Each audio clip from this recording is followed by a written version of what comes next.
այնինչ տեղի ունեցել մեր աչքի առջև բռնաճնշումներ, ձերբակալություններ, հազար ու մի տեսակի մեղադրանքներ, արտաքին ուժերի ներկայություններ, աննախադեպ իրենց լեզվով ասած պատմական զեղծարարության ընթացք էր, հասկանալի պատճառներով, որովհետև մարդիկ իշխանություն կորցնելու եւ դրանով պայմանավորված շատ բան կորցնելու առջև են կանգնած։ Պատասխանատվության ամենամեծը, որից անընդհատ խոսափում են։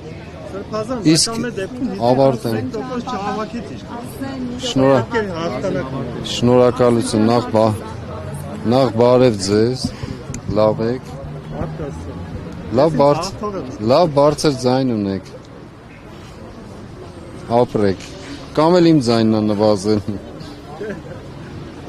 Հարցին էի պատասխանում, որը ձեր տված հարցի մասը կազմում։ Ուրեմն այդ բոլորով հանդերձ ես համարում եմ, որ սա եւս մեկ քայլ առաջ էր այս չարիքի իշխանությանը հեռացնելու համար։ Իմ երեք տրված հարցազրույցում ասել եմ դրա մասին, որ մի նայեք թե 49%-ը ինչ եղավ, դա ինչպես է ձեռք բերվել, հետո կպարզվի, արդեն պարզվում է ընթացքով, մարդիկ տարբեր քաղաքական ուժեր վեր են հանում, չէ՞։ Ես չեմ ուզում դրա գնահատականը հիմա տալ, բայց որ փաստացիորեն մեր ժողովրդի 51%-ը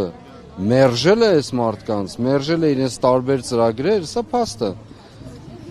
Գլուխ են գովում ժամանակին, որ 65% եւ այլն պիտի հավաքենք, ձախողեցին։ Ըստ այդմ նաեւ դրա հետ պայմանավորված հանրաքվեի հարցեր, սահմանադրության հարցեր, հազար ու մի հարցեր, աշխարհի տարբեր կենտրոններին աչքի առջև երևալու, որ այլևս իրենք չեն կարող միանձնյա որևէ բան որոշել, ինչ որ անում են, եւ այսպես շատ բաներ։